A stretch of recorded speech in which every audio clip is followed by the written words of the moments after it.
जय हिंद बच्चों, मैं काजिम सर और आज मैं आप लोगों को मैथ्स क्लास 10th का एक्सरसाइज 1.3 बताने वाला हूं।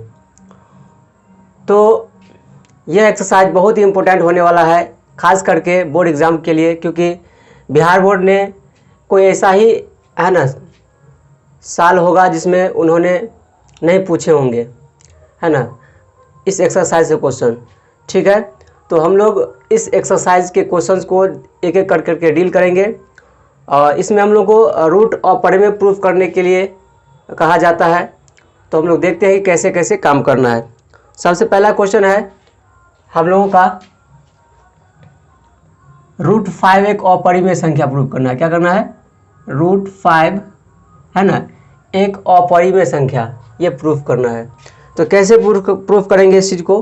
तो इसके लिए हम लोगों को एनसीईआरटी के कुछ बेसिक्स पर में हम लोग को ध्यान रखना होगा, है ना। इसका एक थ्योरम होता है, एक थ्योरम है, इसका एक थ्योरम है जो अगर हम लोग सीख जाते हैं, समझ जाते हैं, तो ये क्वेश्चंस बहुत ही हलवा हो जाएगा, बहुत ही आसान हो जाएगा हम लोगों के लिए।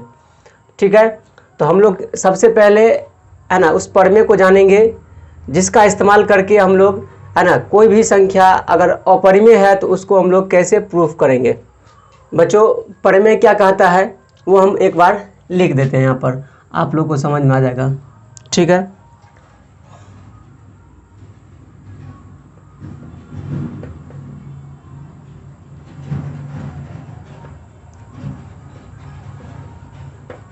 यदि P कोई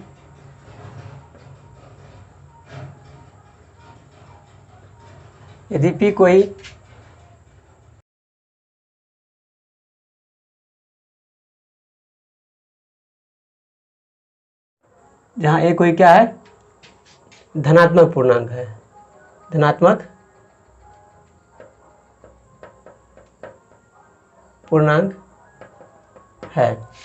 ठीक है बच्चों, प्रमेय क्या कहता है कि यदि P कोई यदि P कोई अभाज्य संख्या है और P a² को विभाजित कर रहा हो तो P a को भी विभाजित करेगा, जहाँ a क्या होगा, कोई भी धनात्मक पूर्णांक हो सकता है। ठीक है, तो इस चीज़ को अगर हम लोग समझ जाते हैं तो हम लोग को वहाँ पे अपरिमेय प्रूफ करना बहुत ही आसान हो जाएगा। ऐसे समझ सकते हैं हम लोग, यदि P कोई अभाज्य संख्या है और a कोई पूर्णांक है जिसका स्क्वायर है।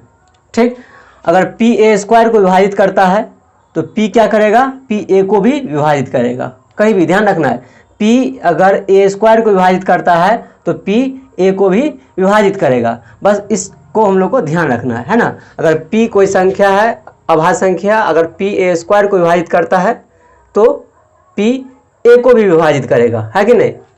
P जो है स्क्वायर है ना, a² को विभाजित कर रहा है तो P क्या करेगा, a को भी विभाजित करेगा। इस कॉन्सेप्ट को हम लोग को ध्यान में रखना है, तो क्या होगा, हम लोग आसानी से ये काम कर सकते हैं।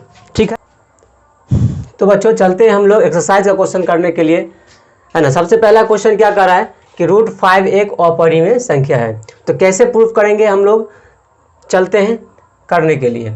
ठीक है, सबसे पहले हम लोग क्या करेंगे कि इसको सबसे पहले हम लोग क्या करेंगे कि √5 को एक परिमेय संख्या ही मान लेंगे। ठीक है, कभी कभी मुझे ऐसा करना होता है कि उसका उल्टा हम लोग को मान लेना होता है। हम लोग क्या करेंगे, मान लेंगे, माना कि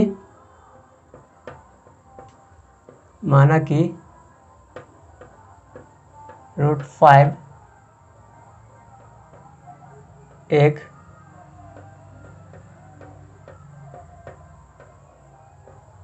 परिमेय संख्या है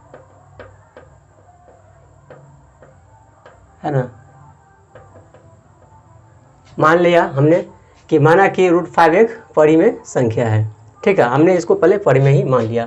ठीक है, तो क्या होगा, तो हम क्या लिख सकते हैं, तो √5 = P/Q, है ना, लिखा जा सकता है।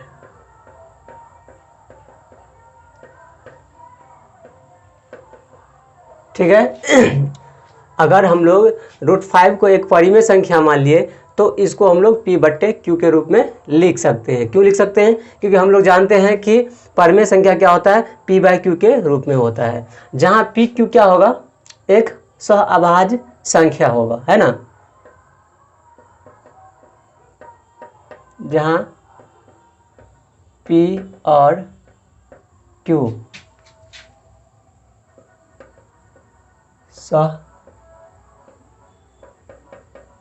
सहअभाज्य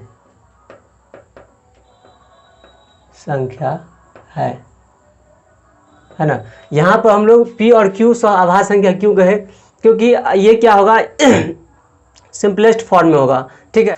उसमें होगा क्या कि इसका HCF हमेशा 1 आएगा। हम लोग जानते हैं कि वैसे P और Q अगर सहअभाज्य संख्या हो तो इसका HCF हमेशा 1 आता है। या ये भी कह सकते हैं कि इसका जो कॉमन गुणनखंड अर्थात इसका उभयनिष्ठ जो गुणनखंड होगा वो केवल 1 होगा, ठीक है। यहाँ पे लिख भी सकते हैं अर्थात P और Q का जो उभयनिष्ठ गुणनखंड केवल क्या होगा, 1 होगा। वैसे सहअभाज्य संख्या लिख दिए हैं तो इसे हमको यही समझना है कि P और Q का जो कॉमन फैक्टर जो होगा से केवल 1 होगा, ठीक है। तो चलते हैं आगे काम करने के लिए। हम लोग क्या करेंगे, इसको क्रॉस मल्टीप्लिकेशन कर सकते हैं। क्या कर सकते हैं इसको क्रॉस मल्टीप्लिकेशन, क्या होगा ना, Q√5 हो जाएगा, है कि नहीं। Q√5 is equal to P हो जाएगा, है कि नहीं। अब इसको क्या करेंगे, दोनों तरफ वर्ग करेंगे, दोनों तरफ वर्ग करने पर अगर दोनों तरफ हम वर्ग करते हैं तो क्या होगा, Q√5 का square is equal to P square, ठीक। अब यहाँ पे क्या होगा, 5 हो जाएगा, ये रूट से हटेगा तो स्क्वायर भी है, रूट पे तो रूट हट जाएगा, तो क्या होगा 5Q स्क्वायर, ये हो जाएगा is equal to P square. तो यहाँ पे क्या लिख सकते हैं हम लोग, Q square is equal to P square बटे 5। अब यहाँ पे हम लोग को वही चीज़ अप्लाई करना है, कौन चीज़, तो जो हम लोग परमेय में पढ़े। परमेय हम लोग क्या पढ़ा था कि P अगर A स्क्वायर को विभाजित करता है तो P A को भी विभाजित करेगा। यहाँ पे आप लोग देख सकते हैं कि P स्क्वायर को अगर 5 विभाजित कर रहा है तो P को भी 5 विभाजित करेगा। तो यहाँ पे लिख सकते हैं, यहाँ क्या लिख सकते हैं, यहाँ P स्क्वायर को 5 विभाजित करता है ना, तो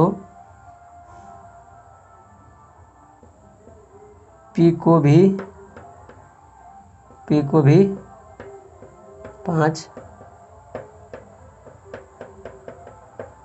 विभाजित करेगा, ठीक। ये सब हम लोग परमेय से जानते हैं, अगर P स्क्वायर को 5 विभाजित करता है तो P को भी 5 विभाजित करेगा। या ऐसे भी लिख सकते हैं, है ना, कि यदि 5 P स्क्वायर को विभाजित करता है तो 5 P को भी विभाजित करेगा।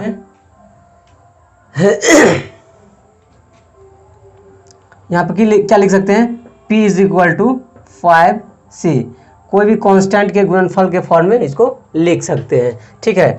अब क्या करते हैं हम लोग, इस P का वैल्यू को इसमें जाकर के पुट कर देते हैं। यहाँ पे हम इसको 1 मान सकते हैं, ठीक है, यहाँ पे इसको 1। अब लिखेंगे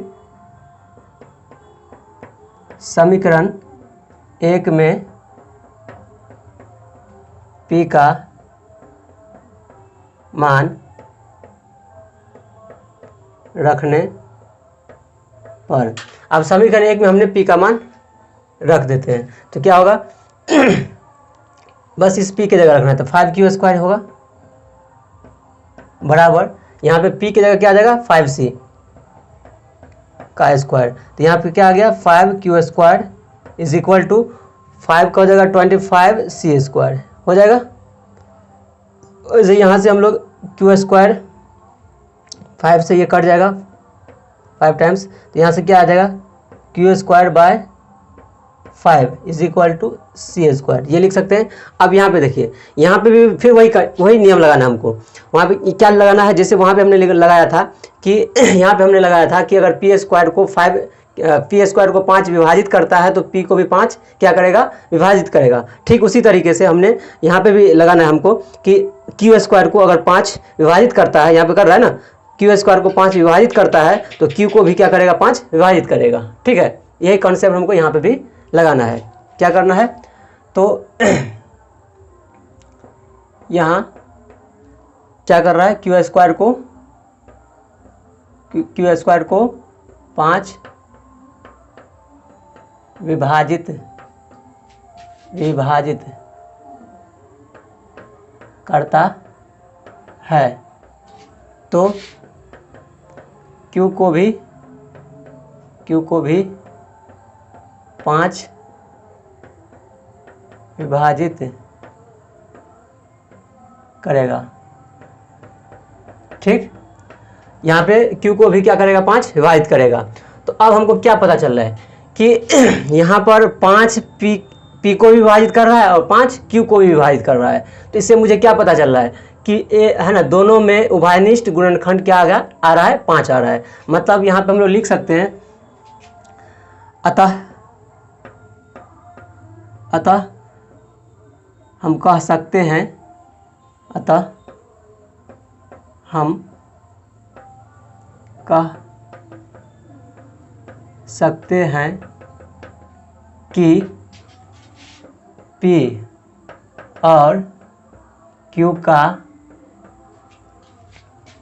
उभयनिष्ठ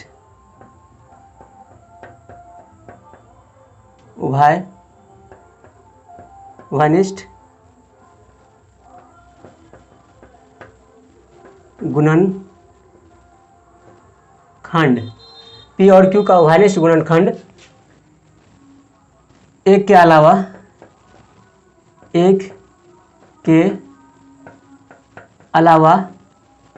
5 भी है ना, जिससे P और Q में क्या आ रहा है, विरोधाभास पैदा हो रहा है ना, जिससे लिख सकते हैं यहाँ पर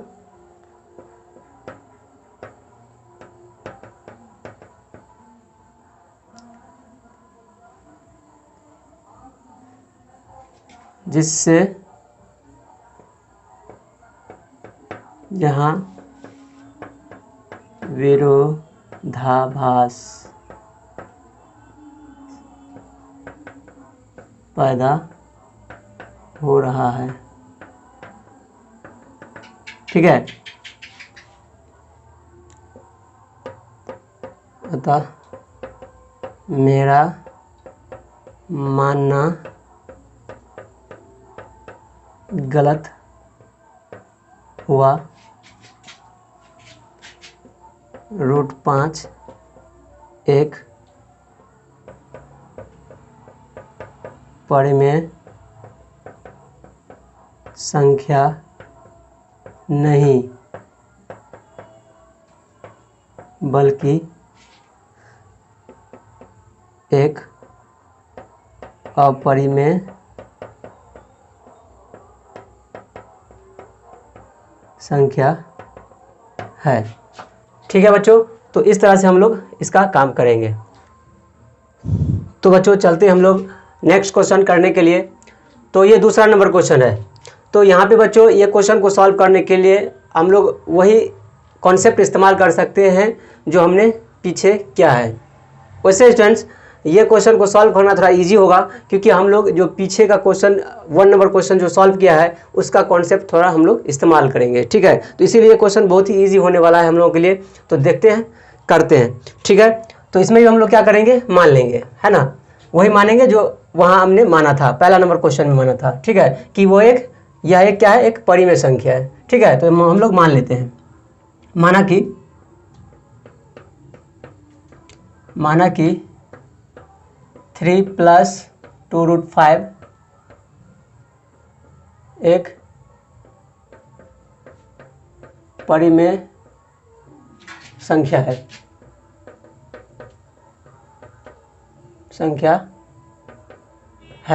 ठीक है, हमने क्या किया, 3 + 2√5 एक परिमेय संख्या मान लिया, जिस तरह से हम लोग पहला नंबर क्वेश्चन में किए थे। ठीक है, तो हम लोग क्या कर सकते हैं, हम लोग जानते हैं कि परिमेय संख्या को p बटे क्यू के रूप में लिखा जा सकता है ना। तो 3 + 2√5 को हम लोग क्या लिख सकते हैं, p बटे क्यू के फॉर्म में लिख सकते हैं, है ना, के रूप में, है ना, लिखा जा सकता है, लिखा जा सकता है। ठीक है, जहां p और q क्या है, स्वाभाज्य संख्या, स्वाभाज्य संख्या है। और साथ ही हम लोग ये भी लिख सकते हैं, है ना, और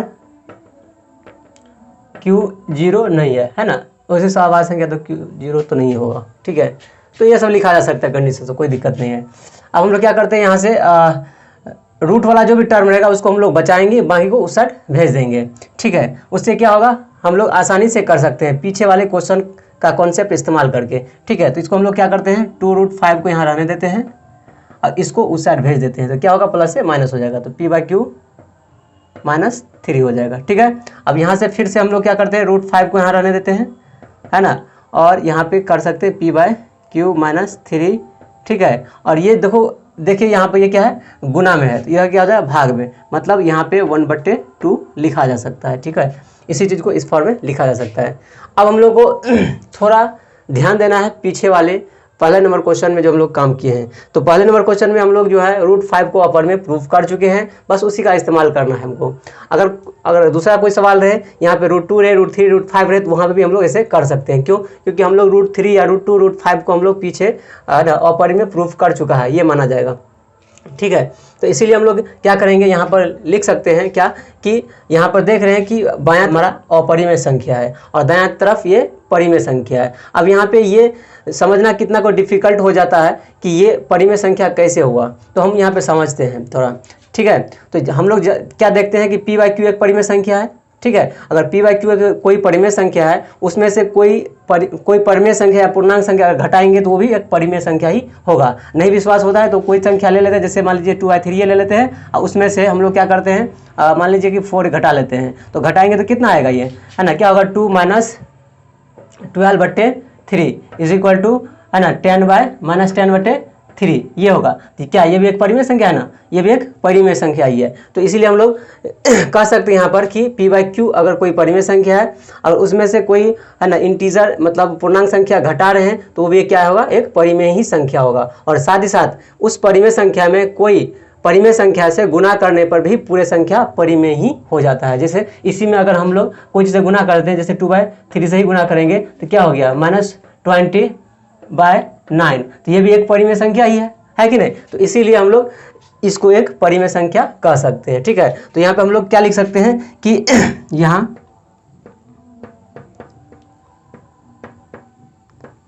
बायां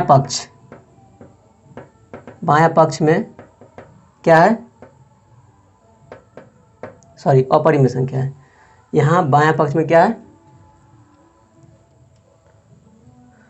बायां पक्ष में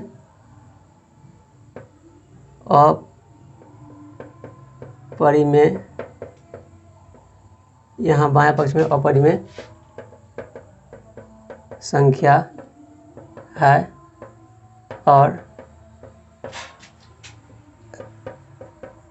दायां पक्ष में क्या है, परिमेय संख्या है, परिमेय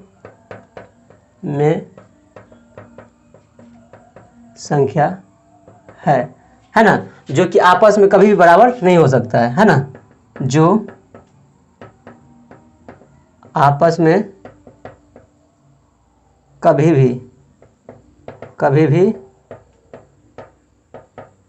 बराबर नहीं हो सकता है, नहीं हो सकता है ना, कभी बराबर नहीं हो सकता है ना। इसीलिए मेरा मानना गलत हो गया, लिखेंगे था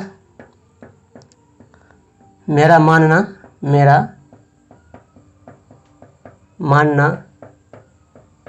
गलत हुआ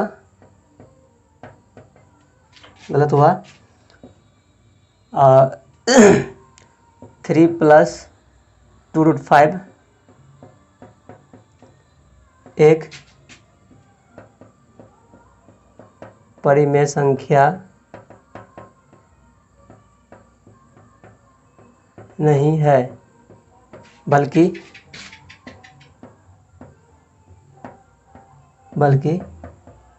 एक अपरिमेय संख्या है। ठीक है, प्रूफ हो गया। तो इस तरह से हम लोग काम कर सकते हैं। ठीक है, तो इस टाइप का जितने भी सवाल आएंगे हम लोगों को, तो सबको इसी तरह से डील करना है ना। हमने पहला नंबर क्वेश्चन जो बताया, ठीक है, √5 एक अपरिमेय संख्या होता है, तो ठीक उसी तरीके से हम लोग √2, √3, √5 रहे या फिर √7 रहे, है ना, इन सारे सवालों को हम लोग उसी ढंग से बनाएंगे। और साथ ही साथ अगर इस टाइप का कोई भी सवाल आ रहा है, जैसे 2 + 2√5 या 2√3 या समथिंग, ऐसे कुछ भी इस टाइप का जो भी सवाल आए, इन सारे सवालों को हम लोग जो है इसी ढंग से काम करेंगे, जिससे क्या होगा, हम लोग को फुल्ली जो जितने मार्क्स के क्वेश्चन आएंगे वो हमको पूरे मिलेगा। ठीक है, तो चलते हैं अगला क्वेश्चन के लिए। पहला, ठीक है, तीसरा का पहला क्या कहता है कि 1/√2, है ना, 1/√2 एक अपरिमेय संख्या प्रूव करने के लिए क्या है, 1/√2, ये मुझे अपरिमेय प्रूफ करना है। तो बहुत आसान है, हम लोग पीछे कॉन्सेप्ट जो पढ़े हैं उसी का इस्तेमाल करते हैं, उसी तरीके से हम लोग यहाँ पे मान लेंगे। माना कि 1/√2 एक परिमेय संख्या है। ठीक है, तो क्या लिखा जा सकता है, 1/√2 = P/Q, है ना, लिखा जा सकता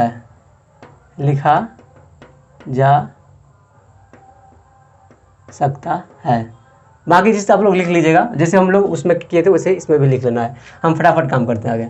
ठीक है, अब हम लोग क्या करते हैं यहाँ पर अब इसको हम लोग क्या कर सकते हैं, पलटा सकते हैं क्या, इसको हम लोग पलटा देते हैं। क्या करते हैं, पलटा देते हैं, तो क्या होगा, ये √2 = Q/P हो जाएगा, है ना। पलटा देंगे, इसको पलटा सकते हैं या क्रॉस मल्टीप्लिकेशन कीजिए, एक ही बात हुआ, है ना। तो क्या हो गया, √2 = Q/P। अब फिर वही चीज़ हम लोग यूज कर लेते हैं, √2 एक अपरिमेय है, Q/P भी एक परिमेय संख्या है।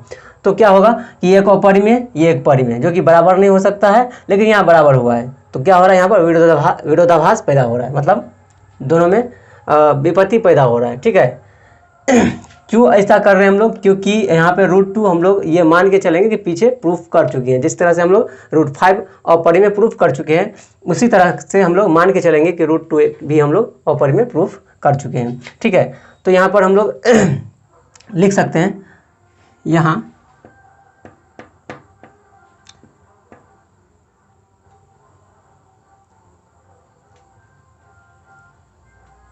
लिख सकते हैं, यहाँ बायां पक्ष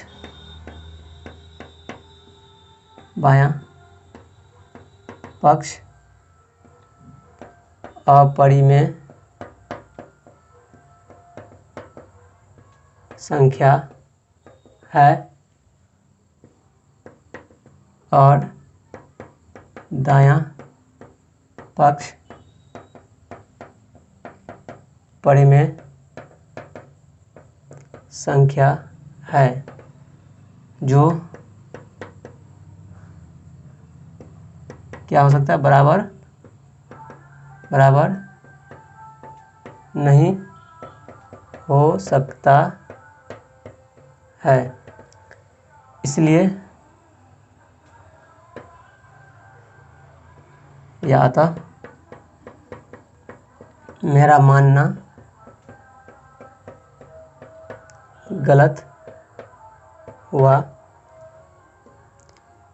1/√2 एक परिमेय संख्या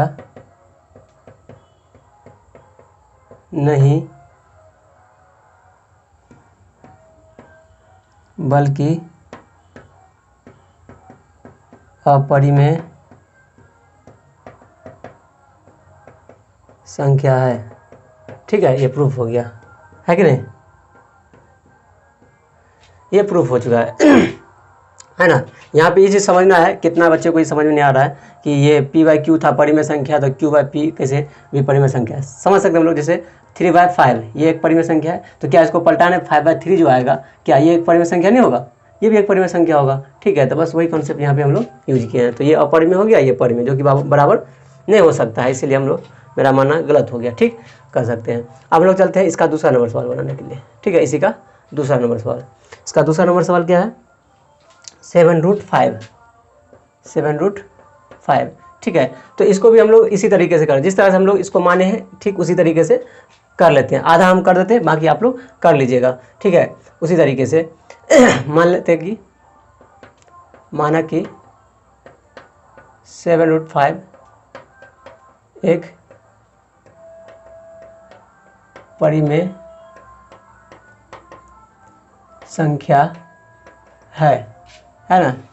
तो 7√5 बराबर p/q है ना, लिखा जा सकता है, लिखा जा सकता है ना, लिखा सकता है। तो यहाँ पर जब हम ऐसे लिख लिए तो क्या इसको हम ऐसे लिख सकते हैं, है ना, √5 = p/q। ये गुना से भाग में आ जाएगा, उन्हें 1/2। फिर तो वही हो गया ना, ये एक अपरिमेय संख्या हुआ और ये एक परिमेय संख्या हुआ। कैसे? क्योंकि p/q एक परिमेय संख्या, अब कोई भी परिमेय संख्या में अगर परिमेय संख्या से गुना करते हैं तो वो भी क्या होता है? परिमेय संख्या ही होता है। तो अर्थात ये हुआ कि ये एक अपरिमेय संख्या है और ये एक परिमेय संख्या है, जो कभी बराबर नहीं हो सकता है। मेरा मानना गलत हुआ, ये एक परिमेय संख्या नहीं बल्कि अपरिमेय संख्या है। बस जैसे इसमें लिखे हैं वैसे हम लिख देंगे, हो गया, प्रूफ हो गया। तो आप लोग कर लीजिएगा इसको। हाँ, ठीक है। अगला क्वेश्चन 6 + √2। 6 + √2, ये भी हमको अपरिमेय प्रूफ करना है। तो जिस तरह से हम लोग दूसरा नंबर सवाल किए थे उसी तरह से हम लोग ये सवाल को भी करेंगे। बहुत ईजी है। क्या करेंगे? ठीक उसी तरह से मान लेंगे हम लोग। क्या करेंगे? मान लेंगे, माना कि 6 + √2 एक क्या है? परिमेय संख्या है। परिमेय संख्या है ना। अगर परिमेय संख्या मान लिए तो हम लोग क्या लिख सकते हैं? 6 + √2 को p/q के रूप में लिख सकते हैं ना, लिखा जा सकता है ना, इसके फॉर्म में लिखा जा सकता है। जहां p और q क्या हो सब लोग जानते हैं, लिख लीजिएगा आप लोग। ठीक है, तो यहाँ पे क्या हो जाएगा? √2 = p/q। ये उधर भेज दे तो -6 हो जाएगा। अब यहाँ पे समझना है, फिर से यहाँ पे समझना है, जिस तरीके से हम लोग दूसरा नंबर सवाल में किए थे उसी तरीके से। ये एक अपरिमेय संख्या है, ठीक है, और ये एक परिमेय संख्या है। क्यों परिमेय संख्या है? क्योंकि p/q एक परिमेय संख्या है, उसमें से कोई पूर्णांक संख्या घट रहा है। तो हम लोग जानते हैं कि p/q के रूप में कोई है, अगर परिमेय संख्या है, परिमेय संख्या में कोई पूर्णांक संख्या घटाते हैं तो वो भी एक परिमेय संख्या ही होता है। हम लोग कुछ देर पहले एक एग्जाम्पल से भी देखे थे, है ना। फिर से देख लेते हैं, है ना। 3/5 मान लीजिए लेते हैं, उसमें से मान लीजिए 2 घटा लेते हैं। ठीक है, ये एक परिमेय संख्या और 2 घटा लेंगे तो क्या आएगा हमको, है ना, 3 - 10/5, है ना, 5 क्या आ जाएगा? 3 में से 10 क्या -7/5। तो ये क्या, ये भी एक परिमेय संख्या हो गया। तो कहने का मतलब कोई भी परिमेय संख्या में से कोई अगर पूर्णांक घटाते हैं तो वो भी एक परिमेय संख्या ही आता है। तो क्या हम कह सकते हैं कि यहाँ पे √2 क्या है? एक अपरिमेय संख्या है और ये एक परिमेय संख्या है। तो फिर वही चीज़ लिखेंगे जो यहाँ लिखे हैं, है ना, कि यहाँ बायां पक्ष अपरिमेय संख्या है, दायां पक्ष परिमेय संख्या है, जो आपस में कभी बराबर नहीं हो सकता है। अतः मेरा मानना गलत हुआ, है ना। 6 + √2 एक परिमेय संख्या नहीं बल्कि एक अपरिमेय संख्या है। ठीक है, तो इस तरह से हम लोग सारे सवाल को, है ना, आगे प्रूव कर सकते हैं। तो अगर अच्छा लगा हो यह वीडियो तो आप लोग ज़रूर, है ना, इस चैनल को सब्सक्राइब कर लें और बेल आइकन को प्रेस कर लें, ताकि जब हम इस तरह के वीडियो अपलोड करें तो आप लोगों के पास नोटिफिकेशन पहुंच जाए। और साथ ही अपने दोस्तों के पास भी शेयर करें, क्योंकि बिहार बोर्ड में इस तरह के क्वेश्चंस हमेशा प्रत्येक साल आते ही रहते हैं। और हम एक एक करके जितने भी मैथ्स 10th क्लास के मैथ्स में जितने भी क्वेश्चंस हैं, हम सारे क्वेश्चंस को, है ना, डील करके आप लोगों के पास भेजते रहेंगे। Thank you so much.